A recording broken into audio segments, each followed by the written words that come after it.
we start? Okay, let me start. Thanks for being present. So let me recall some notations. We'll go back to deterministic. I am a deterministic person.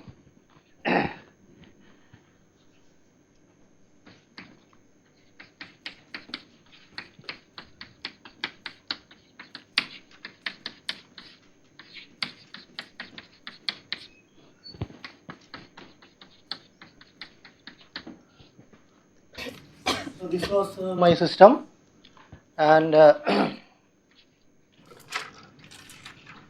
we have the objective or cost function.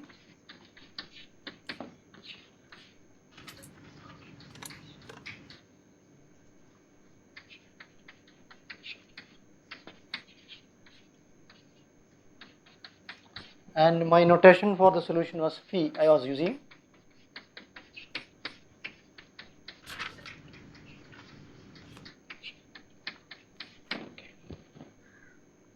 And v is the value function.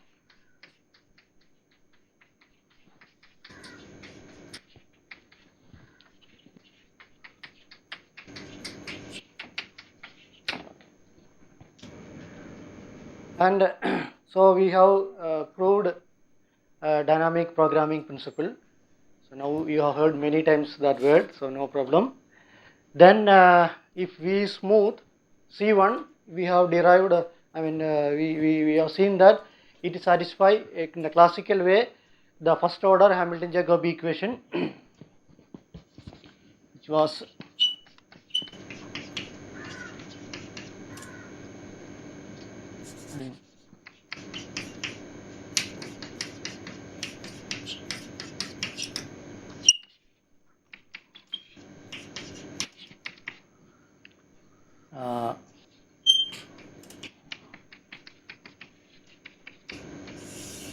H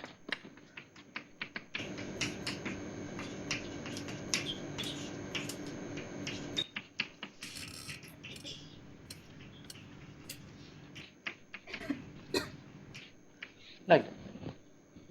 So V smooth it satisfies the Hamilton-Jacobi equation in a classical way.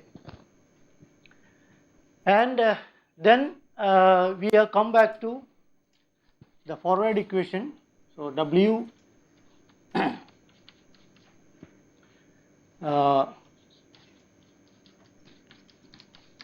and W satisfies the equation 0 with the condition at time 0 like that. So then we were worried about this equation. Let me call it as Hj. Okay. Say Hj forward. Let me call Hjf. Okay. Then for this equation, we added the right hand side epsilon Laplacian term, regularizing term. Then we have seen that for each epsilon we have a classical solution, and under assumptions which I stated last class, we have a limit at least through a subsequence for this as epsilon goes to 0, and the limit was uniform, local uniform. So we get the continuity of the limit function, and because of the uniform continuity, local uniform convergence of these for each epsilon in the limit we got a continuous limit, and we derived two properties of that. Whenever W minus eta smooth function has a local maximum one inequality, has a local minimum one inequality. So there I stop. So I continue from there. So that is the motivation for the definition. So let me give the formal definition, because I did everything for the definition at the end of the last class. So I can now give the definition, because I think nobody has written down the exact definition of viscosity solution so far. So I am happy to do that.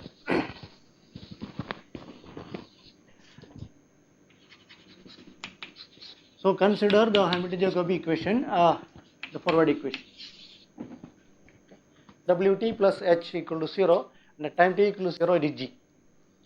So definition. So, so I am always in the continuous setup, okay.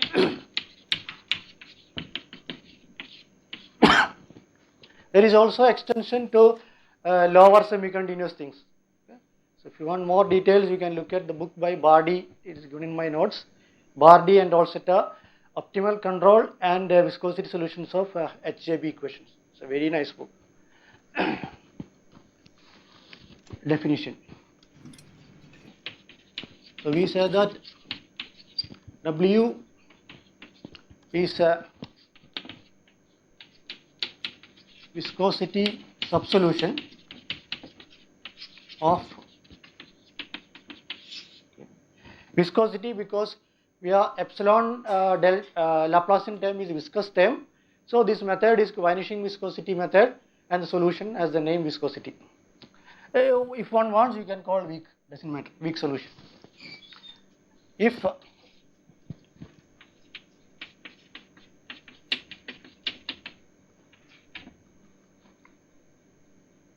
at xt, okay, I continue with the same notation.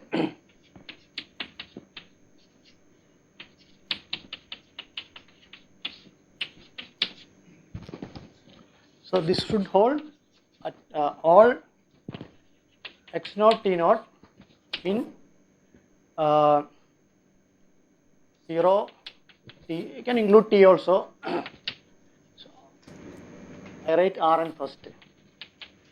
Okay. At all points that are local maximum of W minus eta, where eta is C1. So I derived why it is so. We have explained yesterday. So it is a subsolution. Similarly, we have a super solution.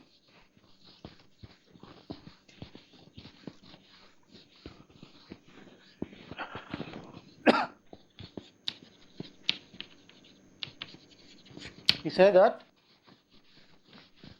W is a super solution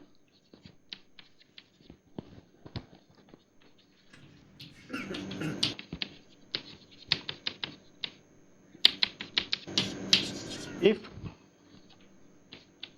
same thing, I am not writing same thing, greater than or equal to 0 for all x naught t naught, the same thing that are local minimum, same thing.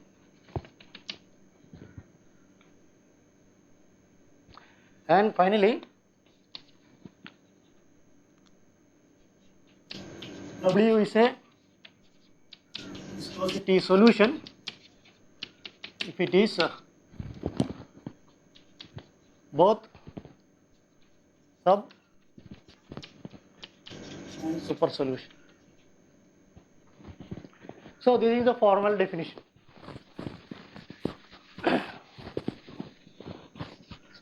And motivation is clear from our previous day discussion.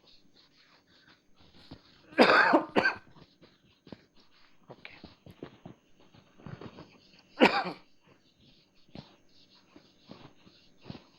The definition is fine. So, in fact, I have not shown that in the general case where value function is just continuous, it is a viscosity solution. I have not shown. I will come to that.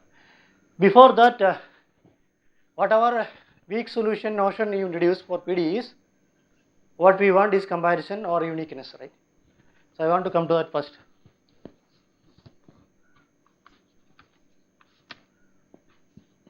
Let W1 be a subsolution, a viscosity time is suppressor, a viscosity subsolution, W2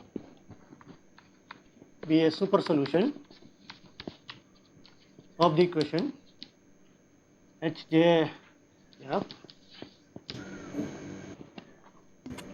Assume that so W1 at x0 which is equal to less than or equal to is okay, x0 for every x, then I have W1 less than or equal to W2.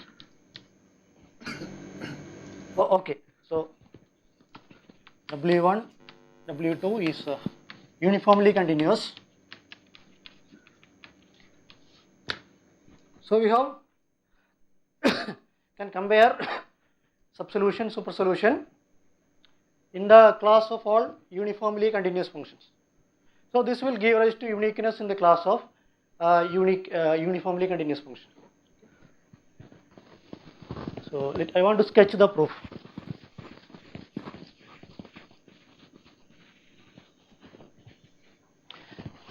So if you want all details of the proof, I have given references in my notes also, or you can directly go to Body's book and see. Okay. Chapter 2 of Body's book. All sorts of uniqueness theorems are there, comparison uniqueness. So what I want to do is a sketch, but it will cover all the essential ideas. I don't want to prove using contradiction. Personally, I don't like contradiction. Are there anyone in the audience who likes contradiction proof? I don't like contradiction proof because any reason?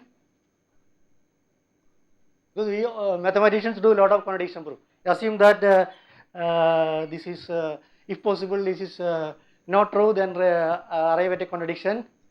Who first used any idea? Who first used that idea? Any idea? Contradiction proof was first introduced by which mathematician? No idea. No idea. Hilbert, right? No, Russell came later. Hilbert, I think. Hilbert. When Hilbert was doing that, the Russell's the Gödel's theorems were not available. Gödel's incompleteness theorems about the consistency and completeness not available. Okay, because contradiction proof to work, really what we want to know is that our system is complete. I mean consistent, which we don't know, right? We don't know our system is consistent. If you don't know the system is consistent, then actually, strictly speaking, we should not use contradiction proof. Yeah. No, contradiction. Reductio ad absurdum. A proof by reductio ad absurdum. Yeah. Okay. Yeah. Sorry. Okay. So I don't want to, because Body's book proof is by contradiction. So I don't want to go by that way, but the idea is similar. Okay.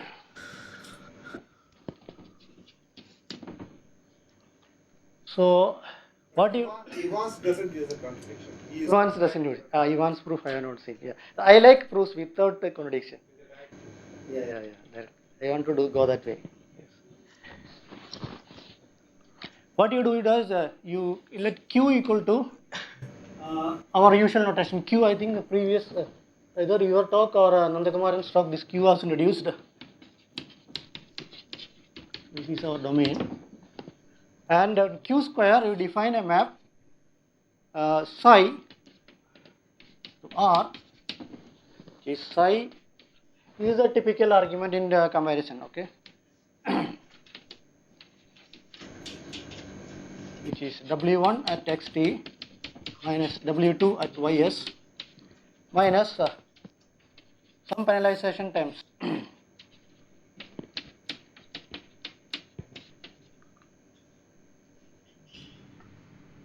some sigma t.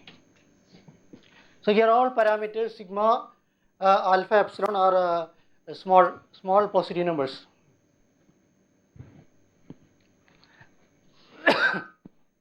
Now you recall the fact that W1 and W2 are uniformly continuous, therefore they have at least linear growth.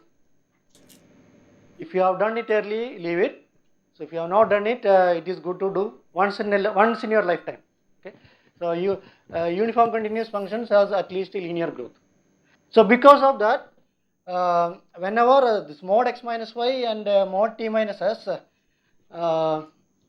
if they are big, they will dominate. Okay. Therefore, the supremum of this function is finite. It is bounded above. So this is all because uniform continuity of W1 and W2. Okay. So that I will leave to you. Okay. Supremum of psi over q square is finite. So the proof can become simpler if you assume that they are bounded, W1, W2 bounded.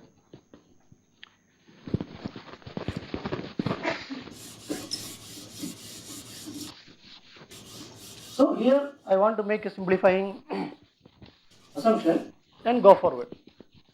But it is not actually very simplifying. Main idea remains even then. So here, because supremum is finite, it may not be attained. Okay. So I want to assume that it is attained at some point. Okay. So let it be at x bar, y bar, sorry, notation, t bar, y bar, s bar. Clearly, they all depend on alpha, epsilon, sigma, and so on. I assume that q square, the maximum of the capital psi function is attained at a point. If it is not, we can always perturb bit by little bit and make it attained. By bell-shaped function, you can perturb it and make it. This is simplification I am doing. Okay. If you want more details, you look at body school. So once you assume that, we can make some estimates immediately. Okay. So psi x bar t bar plus psi y bar s bar y bar s bar. Okay. So this is less than or equal to twice the maximum. Psi x bar t bar y bar s bar. Because at x bar y bar x bar t bar y bar s bar we have the maximum. So this is clearly true. You just use the definition of psi. Just substitute.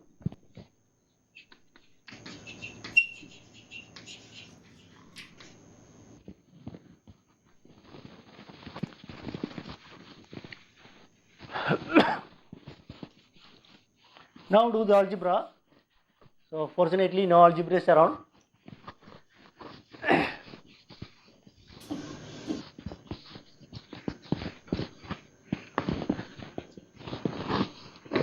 So what we get is that mod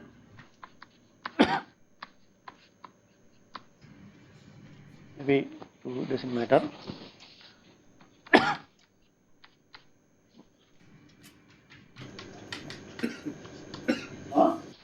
You just make substitution. What do you get? Some sigma. No, sigma will not come. So less than or equal to some constant into, because u1, w1, w2 all are linear growth. Okay. Plus some sigma into something. Okay, we'll get sigma into t. Doesn't matter. Yeah. Here you will get square. On the left you will have square. Mod x bar minus y bar. Yeah, correct. Thank you. Mod x bar minus y bar square, mod t bar minus. Okay, let me rewrite. Okay, it's better. Thanks, that is correct. What you are telling is correct. Mod x bar minus y bar square by epsilon plus mod t bar minus s bar square by. Okay. Then you must change your definition of psi. In what way? On the x term there is a square is missing. X mod x minus y whole square. Let me see. Epsilon term. W2 minus. That is square. Yeah, square. Yeah, thanks. Because I told you, these are linear growth, they should be dominated by quadratic growth here. This is fine. Thanks. Okay. That is fine. What do you have now? Okay. Now, what we have? A quadratic term in mod x bar minus y bar is dominated by linear term. So, this immediately implies that, so mod x bar minus y bar, okay, if you consider in alpha, epsilon or sigma whatever, it is bounded. That is bounded. That is the first thing conclusion we can make. Now, once it is bounded, all the right hand side is bounded. Okay. So, first we conclude that mod x bar minus y bar is bounded, independent of all the parameter. Then that will give the boundedness of the whole RHS. Then you take epsilon alpha, that's it. Okay. So, what do you get? Goes to 0. Whenever the parameters goes to 0. It's not surprising also, because if mod x bar minus y bar is big, then that will contradict, I mean at that point it will not have maximum anyway. Okay. That's why linear time you are subtracting a quadratic time. Okay.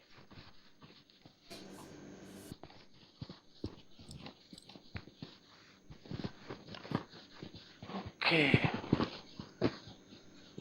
So what we have? So with that we can go forward. Once you know that mod x bar minus y bar goes to 0 and t bar minus s bar goes to 0, we go back to the points here. When they attain maximum at x bar, t bar, y bar, s bar in q square. So assume that this x bar, t bar, y bar, s bar, so they are in q square, we know, but assume that this t bar and s bar, so they are positive, okay, for alpha, epsilon, sigma, small.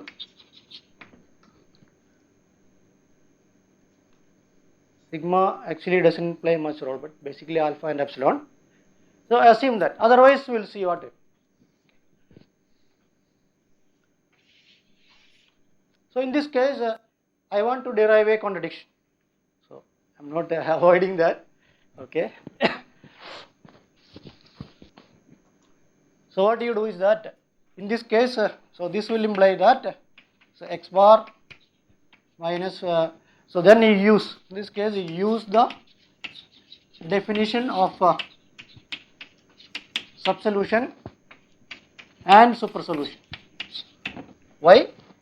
Because I know that now by the definition of psi, w1 xt minus x minus y bar square by epsilon minus alpha minus sigma t, okay, attains maximum at x bar, t bar. Okay. You freeze the other variable, then w1 minus a smooth function attains maximum. So you can use the definition of subsolution here. Similarly, from the again thing I am not writing. Similarly, w2 minus something attains minimum. Okay. Minimum at y bar, s bar. So from psi attaining maximum at the point in q square, we get two information, w1 minus something attains maximum and w2 minus something attains minimum. So we can use respectively the definitions of subsolutions and supersolutions for w1 and w2. Then we get the following. So it is just the definition.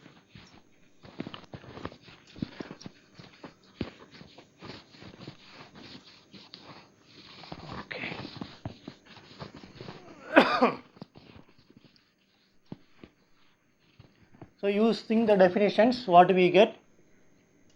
So you remember the definition. Whenever W minus eta is local maximum, then in the equation the derivatives have to be thrown to the smooth function eta. So dou eta by dou et plus hxt dou d eta is less than or equal to 0. Okay. So here eta is this function, whatever minus, this is my smooth function. That smooth function I have to take differentiation with the t variable and the x variable and write in the equation. So what do we get? Sigma plus the time derivative at t bar s bar alpha plus h x bar t bar. So you calculate that, okay, something like that will come, is less than or equal to 0. Okay. I told that I initially made an assumption about that at x bar, y bar, t bar, s bar, at that point we attains maximum. If it doesn't attain, what we do is that you perturb it by some delta into some belt-shaped function and make sure that that is attained at some point. In that case, though some more terms will come here, some small terms will come here. Okay, x epsilon minus y epsilon plus some more terms will come, but that really doesn't matter in the proof. Okay. This is about subsolution. Similarly, you do calculation for the super solution. What do you get?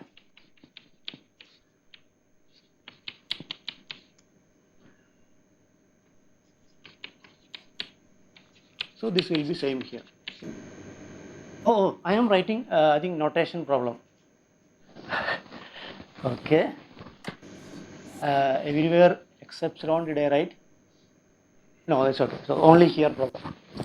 So t bar minus s bar by alpha plus h y bar s bar x bar minus y bar by epsilon. No, super solution greater than or equal to 0. So I am not doing anything great here. Consider W1 minus W2 minus something. Make sure that it has maximum. Then from that W1 minus something has maximum and W2 minus something has minimum. Use the definition of subsolution, super solution. Throw the derivatives into the equation for the smooth function. Get two inequalities. Now subtract them. Okay, subtract. So what do we get? There is a sigma plus h of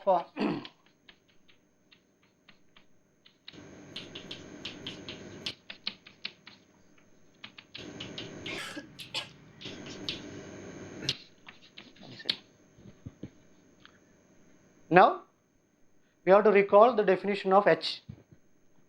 Recall the definition of h. Hx Tp is supremum over u minus fx tu dot product with p or dw minus lx du. Now we assume that the regularity assumptions are regarding f and l use and show that this difference, very easy, that difference is small of 1 as parameters go to 0. Okay, so as parameters alpha epsilon goes to 0. Sigma doesn't matter here. Keep sigma fixed.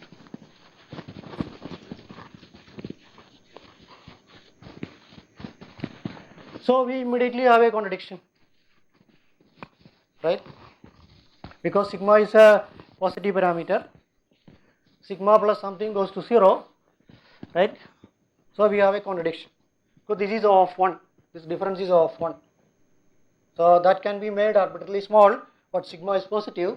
So we have less than or equal to 0. So we have a contradiction.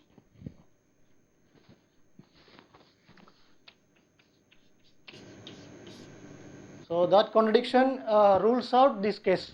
Okay, the case where t bar s bar has to be positive, then we have a contradiction.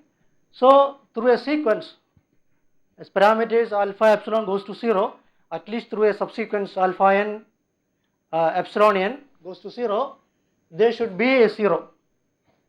Okay, so that is the next thing.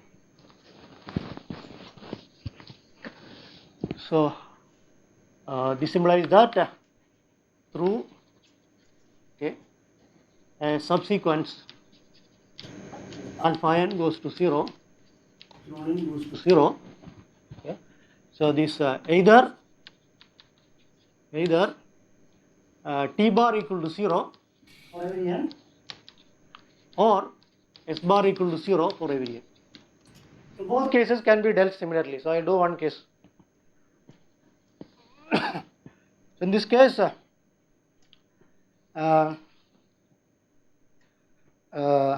what we know? We know that at x bar, t bar, y bar, s bar, the psi function has a maximum. Okay. So as a reason, psi at xt for every xt is less than or equal to the maximum value.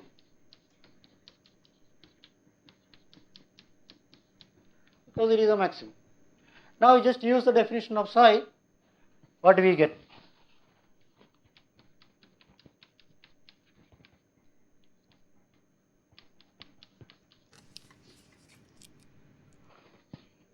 So when x here both parameters are same, x equal to y, t equal to s, so that square terms will vanish. Less than or equal to x bar t bar minus w2 y bar s bar minus, then rest I can remove the rest of the terms because they are negative. Remaining terms are negative, minus something, minus something, minus something. I remove that, I can remove that, no problem. So we have we are almost done.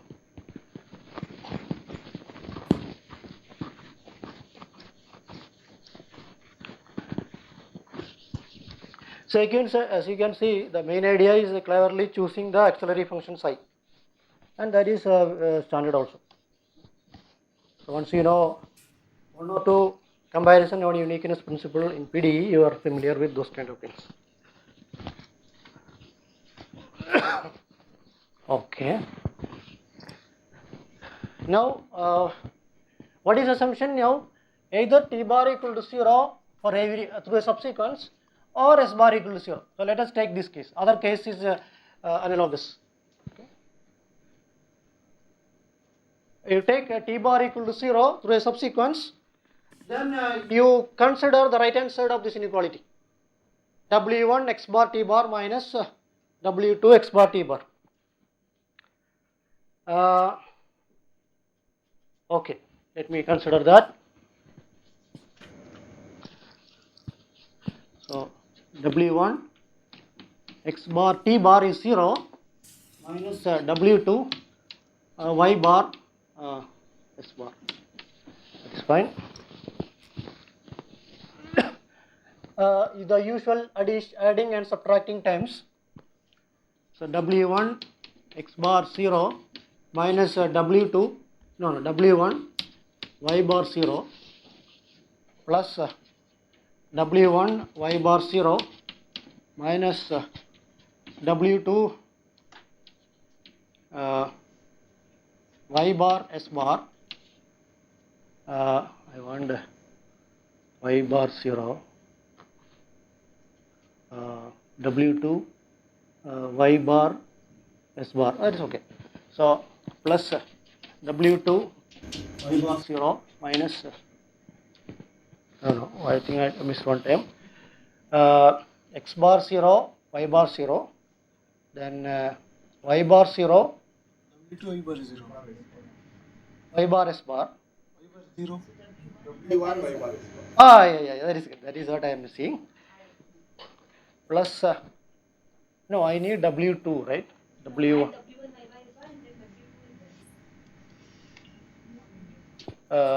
plus W2 y bar s bar minus W1 W2 y bar s bar.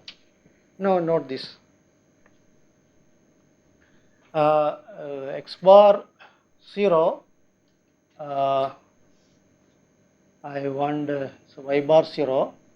That is okay. You you have to use the fact that W1 x bar 0 is less than equal to W2 x. Yeah. That is the assumption. Yeah, assumption. So, W1 y bar 0, W2 something I have to write here. Y bar 0.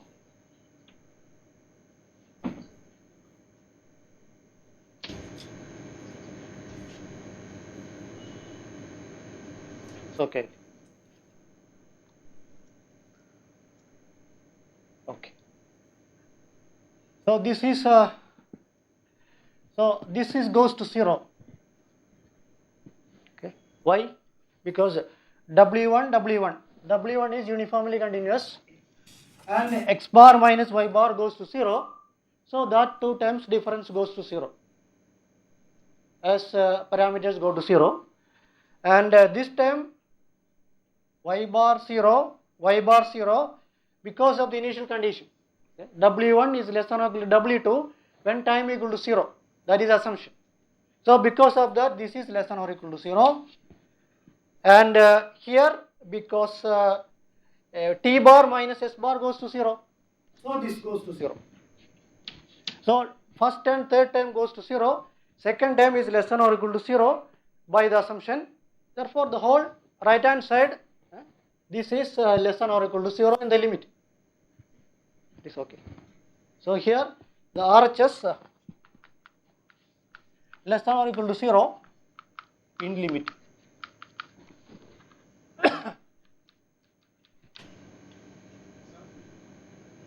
So now we are almost there. Yeah. Last term is going to 0. Last term because see 0 is a t bar. Okay. So y bar is fixed, W2 is uniformly continuous, it is less than or equal to modulus of t bar minus s bar. Okay. It is less than or equal to modulus of continuity of t bar minus s bar. The t bar minus s bar goes to 0, I know. So therefore it goes to 0. This is by the uniform continuity of W2. Okay. So you are using uniform continuity of W1 and W2 together with the assumption that at time t equal to 0, you have W1 is less than or equal to W2.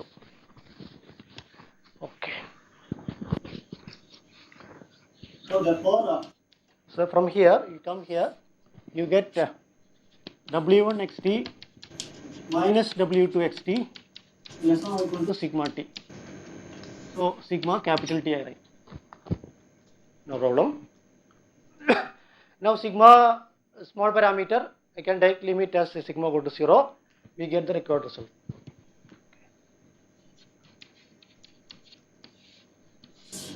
So this is a simplified proof, but I think all the main ideas of the proof given in body it is there. Okay. But body starts with the assumption that if it is not true and then a contradiction, it's also okay, no problem.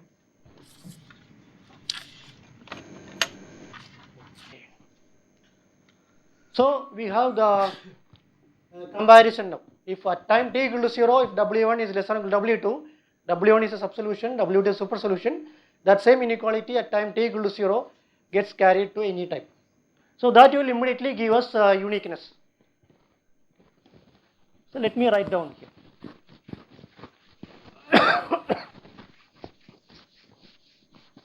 So we have uniqueness in the class of uniform continuous functions.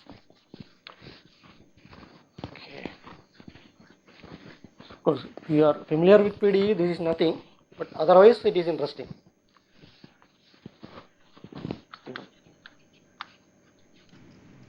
So you consider Hamilton-Jacobi equation Wt plus hxt dw equal to 0, and so I'll write here, so Wt plus hxt dw equal to 0 in Rn cross 0t, and w x0 equal to gx.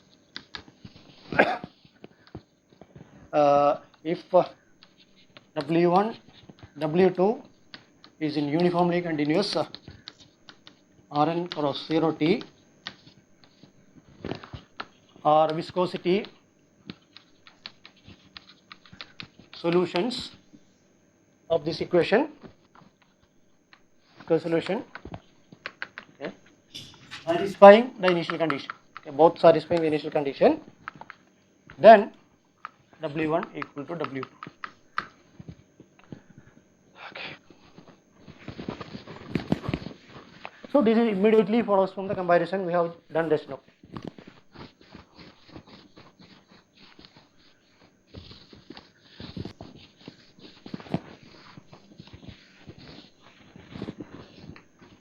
Still, for sake of completeness, I write, so W1 the solution, but it's subsolution. W2 is a solution, in particular super solution. So we get a W1 less than or equal to W2. Okay. Similarly, the other way, ulta. So you get W2 less than or equal to W1. So we will get a uniqueness. So the Hamilton-Jacobi first order equation, viscosity solution, at least in the class of uniform continuous functions, we have uniqueness. Okay. Now I want to go back to my V equation. Through dynamic programming, we derived the equation for V, and from V we change in time order, we got W. So I want to go back to V. Okay. Now having this uniqueness, go back to equation for V, value function.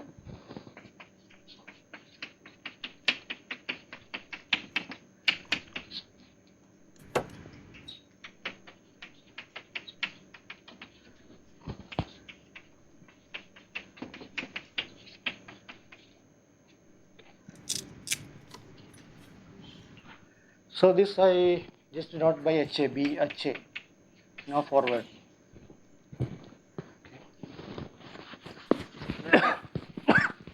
Now one thing which is remaining still,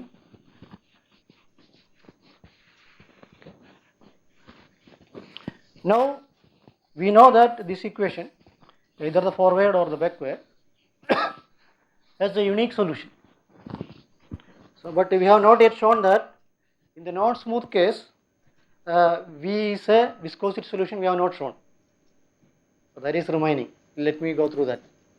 So once you show that, then finally we can say that value function is the unique viscosity solution of the associated HAB equation. So uniqueness already we have shown. So only thing remains to show that V is a viscosity solution, and that is in part, at least first part is similar to what we have done in the smooth case. We will do it once again, no problem. So prove that V is a viscosity solution of HJ.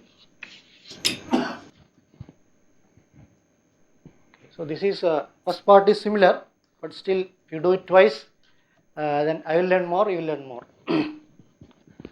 Okay. So as in that smooth proof, start with so in x naught t naught fixed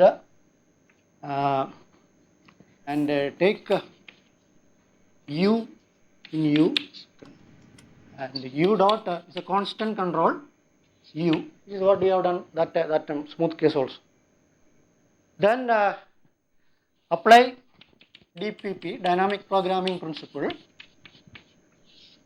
We know that dynamic programming principle says that V equal to inf of something, overall control function, inf is over. So you take only constant control, we will get less than or equal to. So we get less than or equal to T naught to T naught plus delta L E is the solution. So I stick to my notations, U ds plus G Pt. T naught plus delta plus V. T is the solution, T naught plus delta T naught plus delta. Less than or equal to. Then what we did is algebra, rearrange the terms. So far the same as we have done previous class. Where I will differ, I will tell.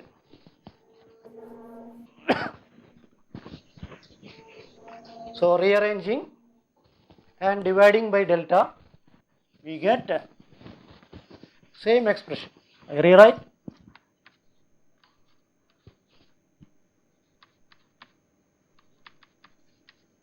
V of P T naught plus delta minus V x naught T naught by delta, okay, first term, minus 1 by delta integral T naught plus delta L ds U constant control ds.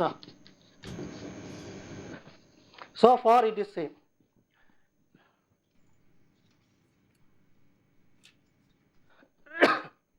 So call it A star. So use dynamic programming principle, we get that. We did it twice now. Now what do we have to show? So we have to show that V is a viscosity solution. So we have to separately show that it is both sub-solution and super-solution. So first we will show that it is a sub-solution. So for that let eta in C1, okay, and V minus eta as local maximum at x naught T naught. Now you have to show that dou eta by dou et plus something less than or equal to 0.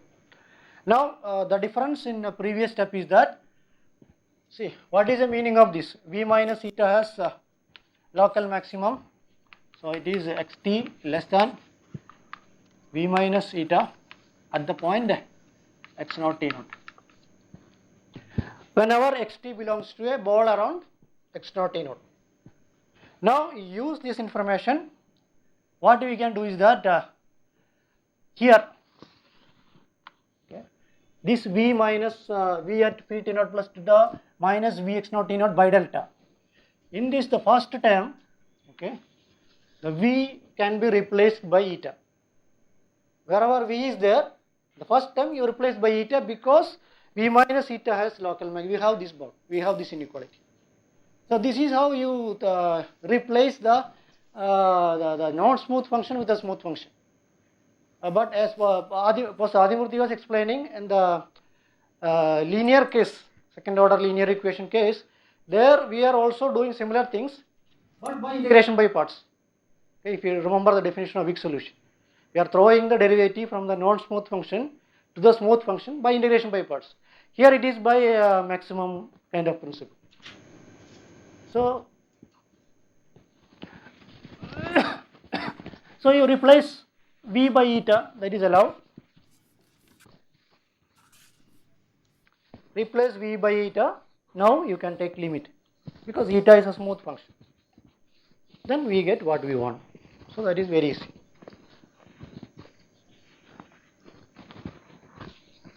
Okay. So what do you get? I rewrite. Let me erase it properly. Okay. So what do we get? Eta P T naught plus delta minus eta x naught T naught by delta. Okay. So everything is there minus 1 by delta integral same thing L ds s u ds. Now take limit, we get what we want.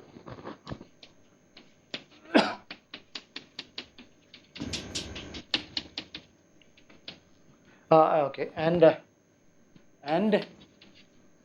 okay, let me do that also because I just want to be complete. Okay, we get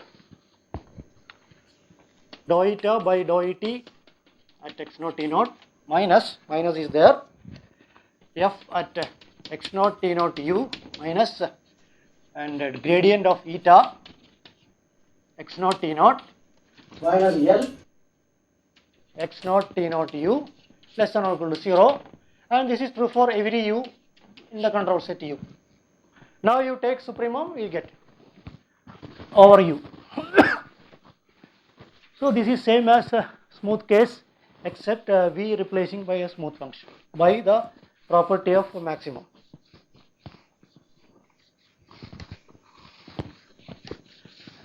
Okay. So take sup over u in u, we get what we want.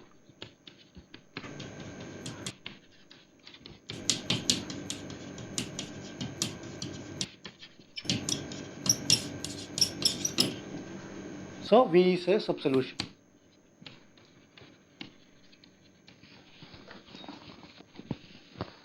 Okay. Now we have to show that V is a super solution.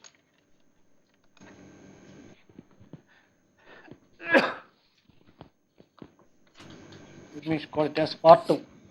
V is a super solution. So we have to have the reverse inequality.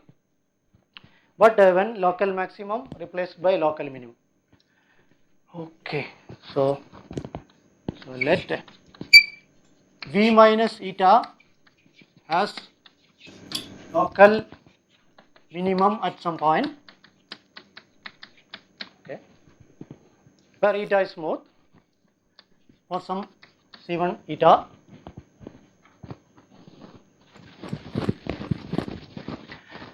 So please look at the dynamic programming statement. So we have time because I am racing board. Look at the statement of DPP.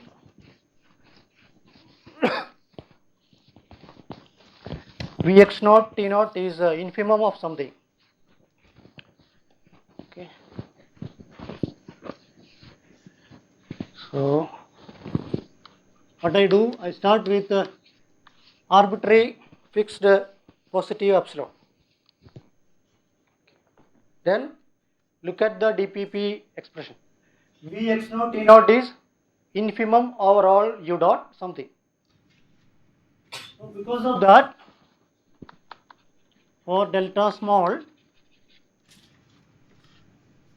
there exists a u delta in control function in T naught plus delta. So just look at the definite DPP, then it will be clear, okay? Such that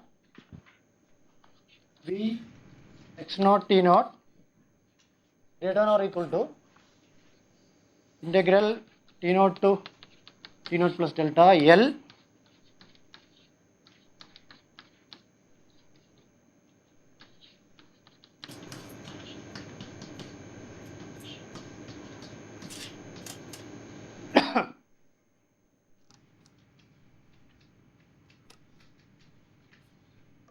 minus epsilon.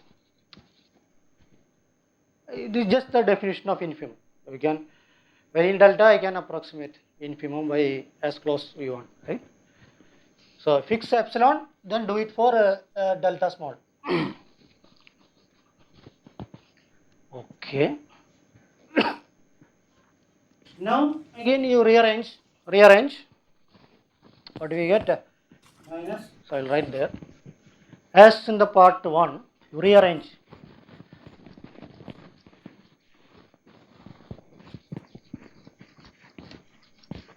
So bring the V terms together. So then you can use the minimum factor, minimum attains minimum, and replace V by eta. Then take limit.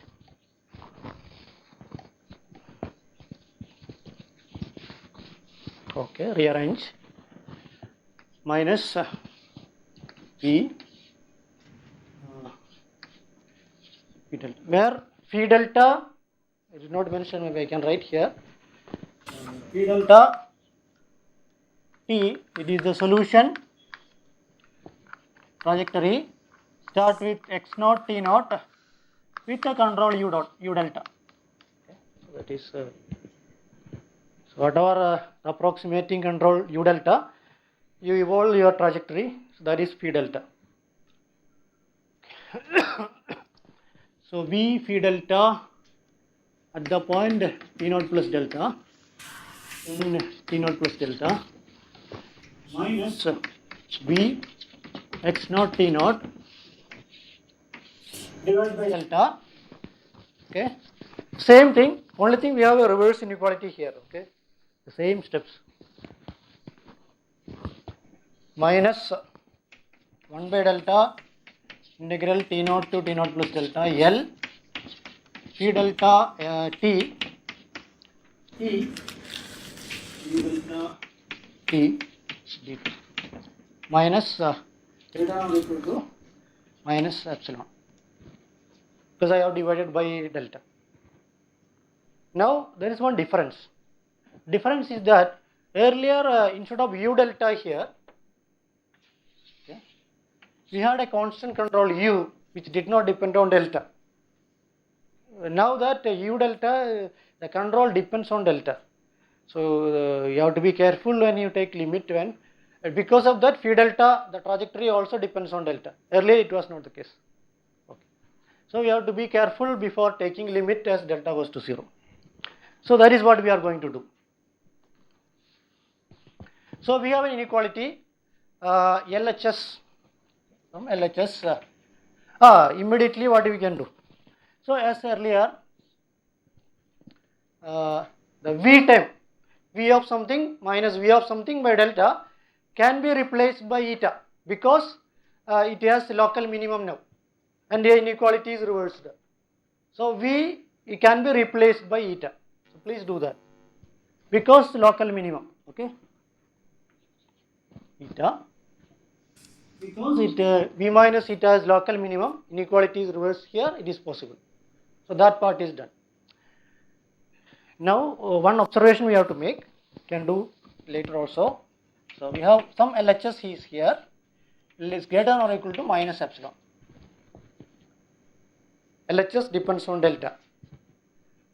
So I write one term down there and say that the difference between LHS of this and what I am writing here is a small of 1 as delta goes to 0. That we have to double check. Okay, what is that?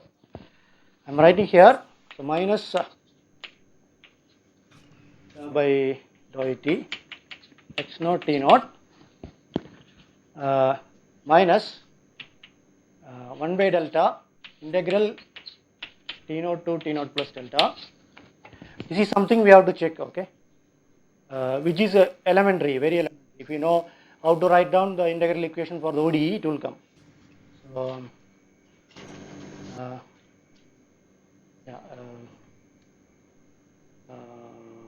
okay, f x naught t naught u delta t dot beta x naught t naught plus L x naught t naught u delta t, whole thing dt. So we have the LHS of this, we have another expression here. What I am saying is that the difference between the LHS of this and this, it is the small of 1 tends to 0 as delta goes to 0. So I write here. So that we have to check.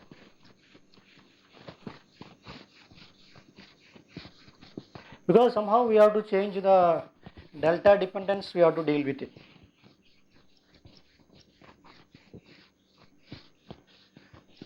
Okay. So LHS minus the expression I have wrote is of 1, small of 1 as delta goes to 0. So I can write, okay, so I can write, so what this expression, I want to give a name, maybe LHS bar. There is a new expression I have written. So what I am saying is that LHS minus LHS bar, okay, it is of 1, small of 1 as delta goes to 0. So as a reason, I can write LHS, the new term, is greater or equal to minus epsilon plus of 1 as delta goes to 0.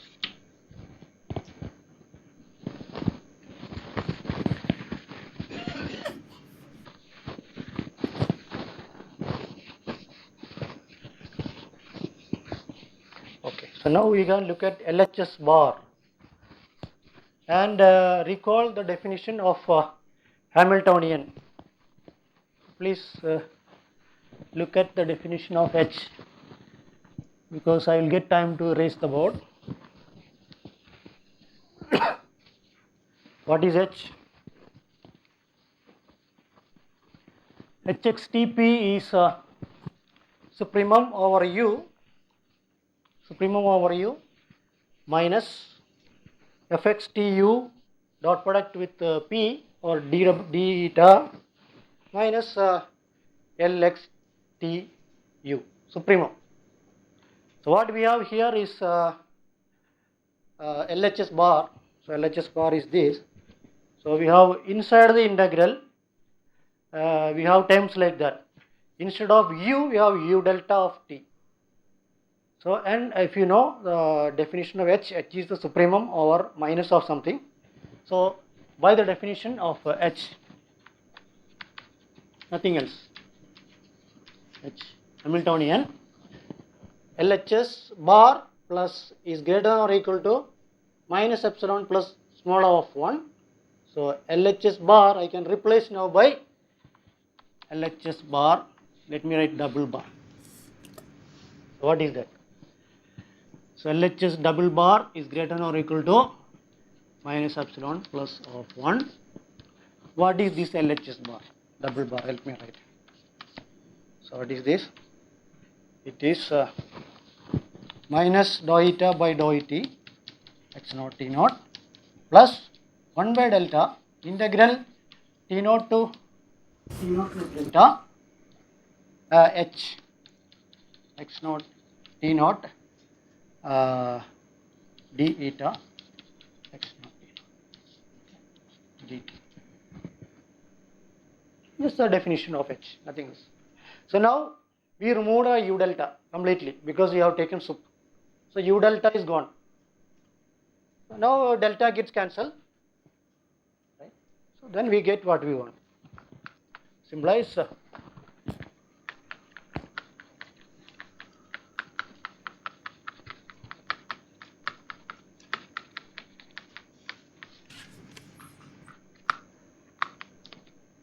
minus epsilon plus O of 1 as delta goes to 0. Now you take limit as delta goes to 0, epsilon is arbitrary, we got what we want. So it is a super solution. So combine that, we got in fact a value function is a viscosity solution in general case. So I write my conclusion here.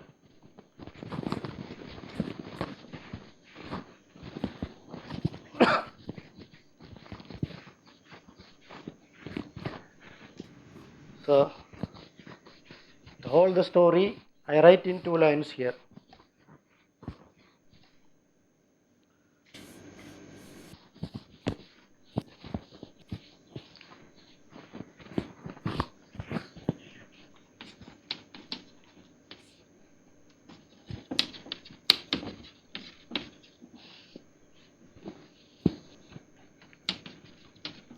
So the value function is the unique viscosity solution, okay, of the Hamilton-Jacobi Bellman equation in uniformly continuous functions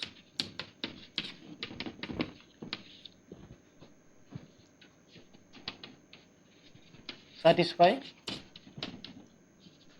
terminal condition.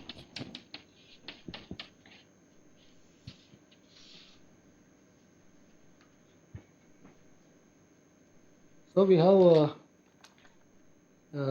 done everything in the reasonably general framework. Okay, so V may not be smooth now, so we have to understand in the weak or viscosity sense. Okay, so this is the main thing I wanted to do. So, and I have some more time. Some example to show Uh, non-viscous solution. non I don't remember anything now, but Economic equation, ut plus 2x square by 2. yeah, let me see. So ut plus mod ux square, right? Right, mod x square by 2. Mod ux square by 2 equal to 0. 0. U naught of x is equal to U naught of x. say minus x for x negative and 0 or plus That means ux 0 u of x 0 equal to minus x yeah. for x less than 0 Okay. x for x positive. X Mod x, right? Mod x. mod x. Yeah. No, I prefer to write that. Okay, you want to write that way. Okay, no problem. X. Okay. So one solution is u of xt is equal to, I'll give some solution. Yeah, please. Is equal to x minus x minus t by 2 All by 2. minus t by 2 Okay. for x negative, x plus x minus t by 2 for x positive. This is one solution. Okay. Another solution I want to One solution. take one- Viscosity solution. No, this is not. It is a not viscous. I'm going to give another solution. No, so one solution in what sense you want to say? C1 I'm going or? to give one more solution. Okay. Right, this is u1 and u2. Maybe I'll write W. Yep.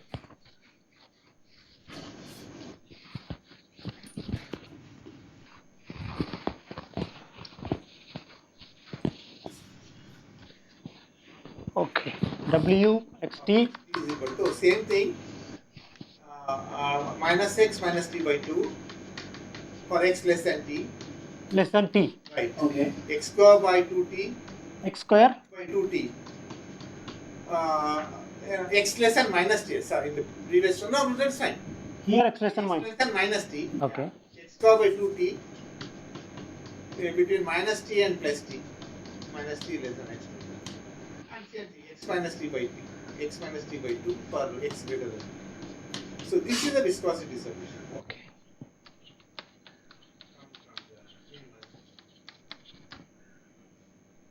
So this equation has a viscosity solution, this one, and another extra solution. In fact, you can have infinitely many solutions. Okay. So this has to be understood in what sense? Solution, This is almost universal. almost everywhere solution. And you can give the definition because there is no weak formulation. Yeah. You say solution is a solution if U is say Lipschitz continuous Yeah. and derivative x is almost right. So wherever it is differentiable, It it satisfies the equation. Okay. So, but this is the solution in the viscosity sense. And in particular, that also satisfies almost everything. Almost everywhere. Yeah.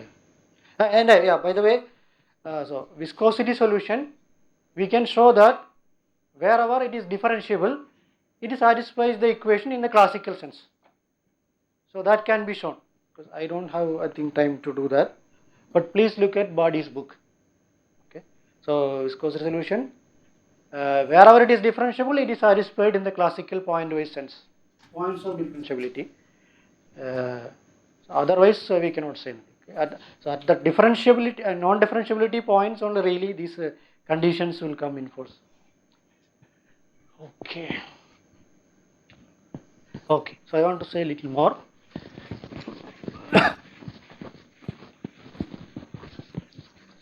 This is a rarefaction case, that is the unconventional shock case.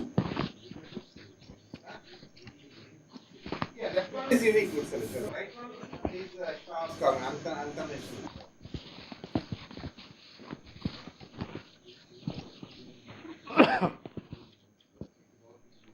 Okay.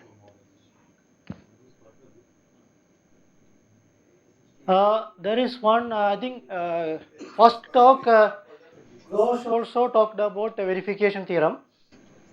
Here it is much simpler, so I can do that. If someone is doing it for first time, it will be helpful. Okay. Verification theorem, much simpler than what Ghosh talked.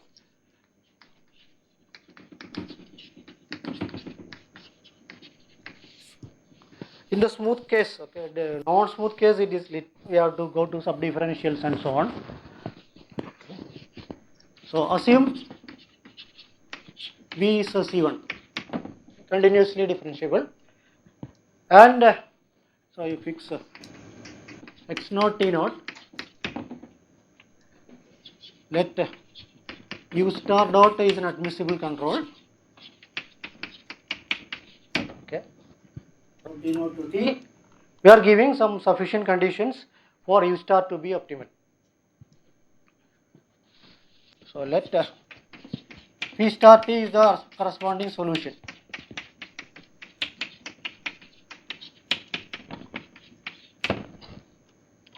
So what we say is that as Ghosh told in the stochastic case, here look at Hamiltonian.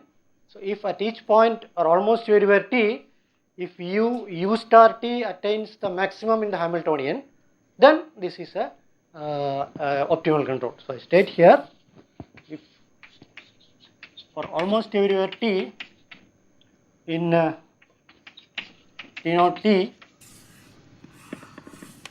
so Hamiltonian is a u going to minus fx naught, fx naught, not x naught, p star t t u dv p star t t minus L p star t t p star u. So you freeze the time, consider as the u variable, you consider the function for each frozen time, and for almost everywhere t, if this function has maximum attained at Hamiltonian at u equal to u star t, then u star is optimal.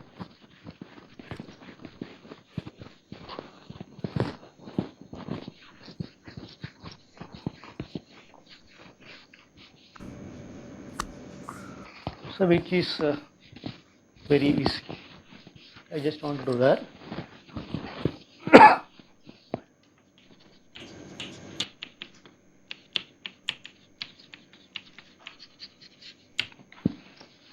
Why? It's very easy.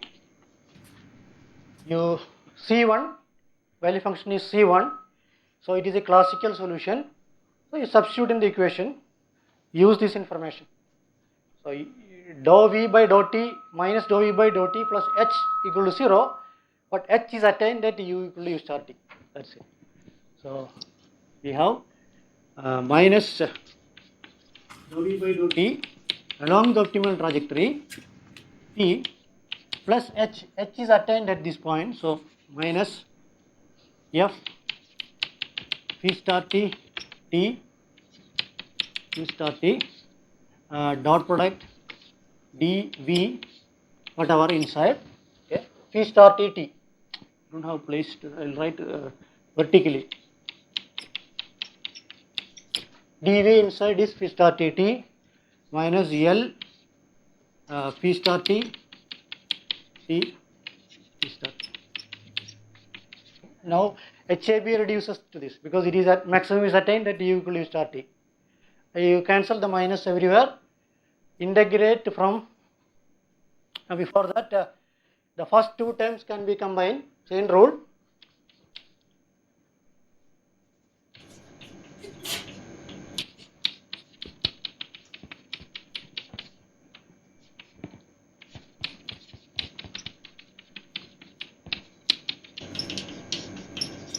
So this is true almost everywhere t. Integrate from t naught to t.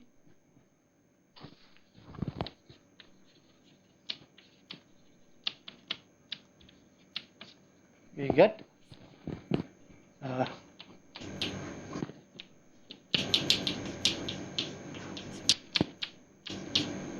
So x and t always change.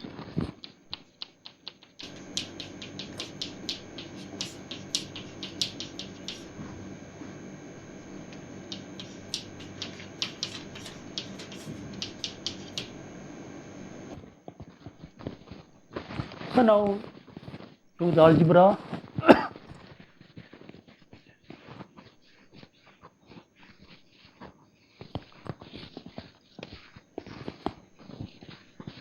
So what is that? B at x naught t naught is the cost at x naught t naught u star. Okay.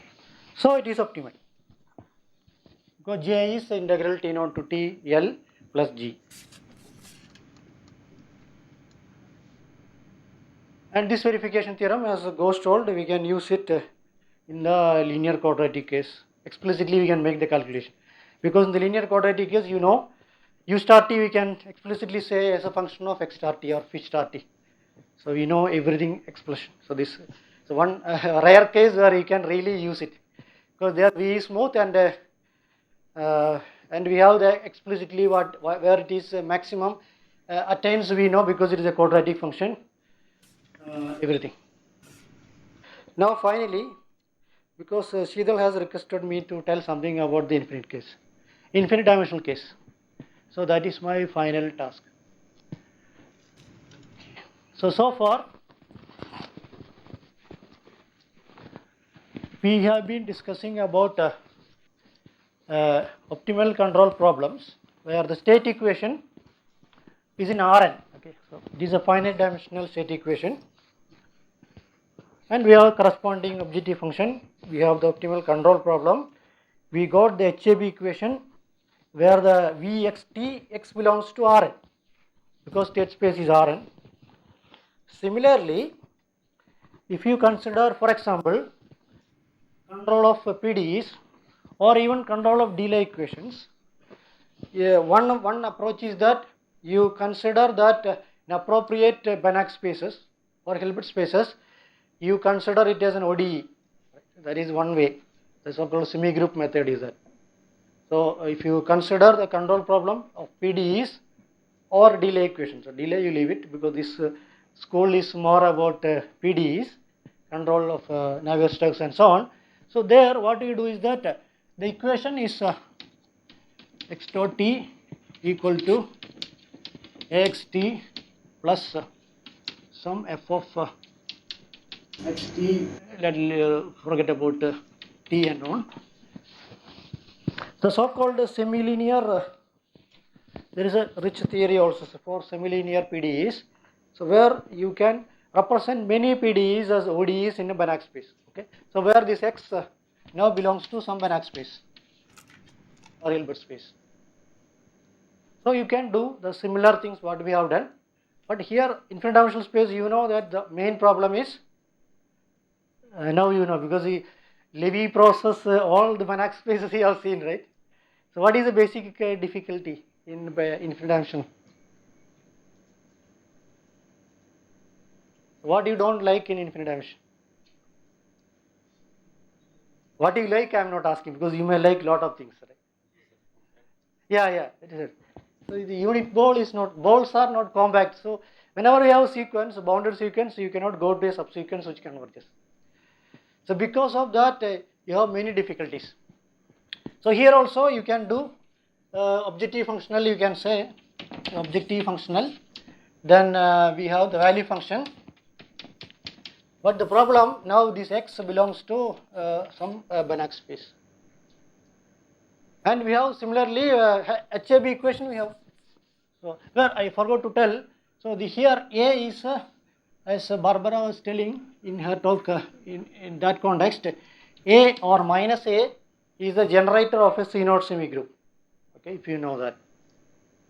So A generates C0 semigroup ST. Okay, then we can write the solution as xt equal to STH0 plus whatever f ds, whatever. So we have similar expressions. Okay. The problem is that this A is only densely defined. Okay.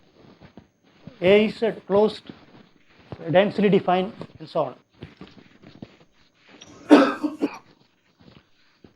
So how does the HAB equation look like now? The HAB equation will look like same way. We have minus dou v by dou t. We have plus or minus this joint term will come here. Okay, dv will come. Okay, plus h is as usual. So the problem is with this term. Okay, we have HAB equation where you have a unbounded term.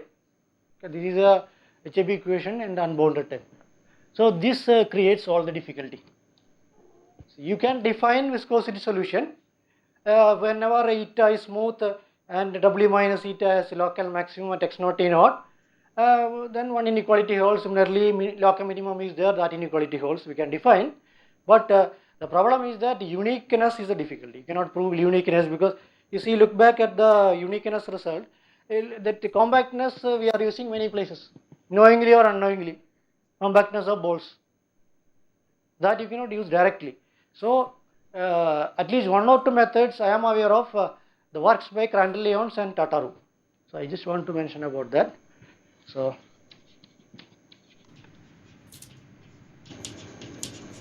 they have at least 5 papers: part 1, part 2, part 3, part 5.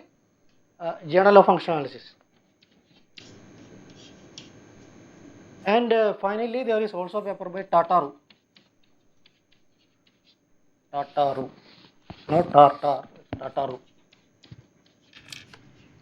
But that appeared in some edited volume. So this all talk about viscosity solutions for this infinite dimensional Hamilton-Jacobi equations.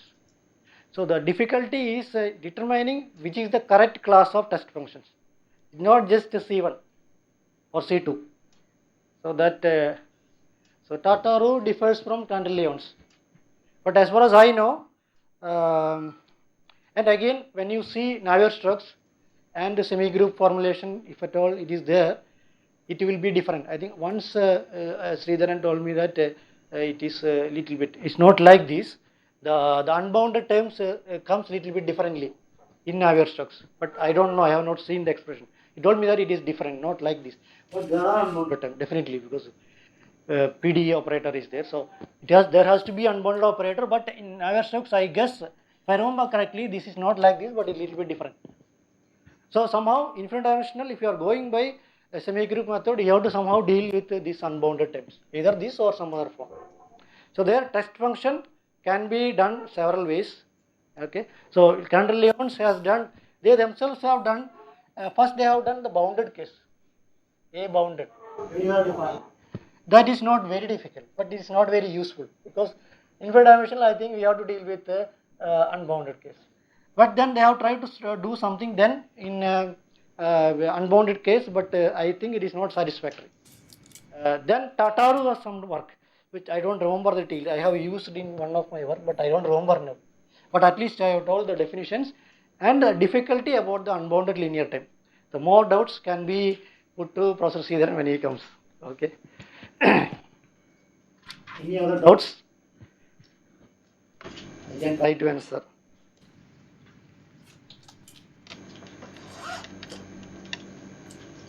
Okay, thanks. Lunch is around the corner.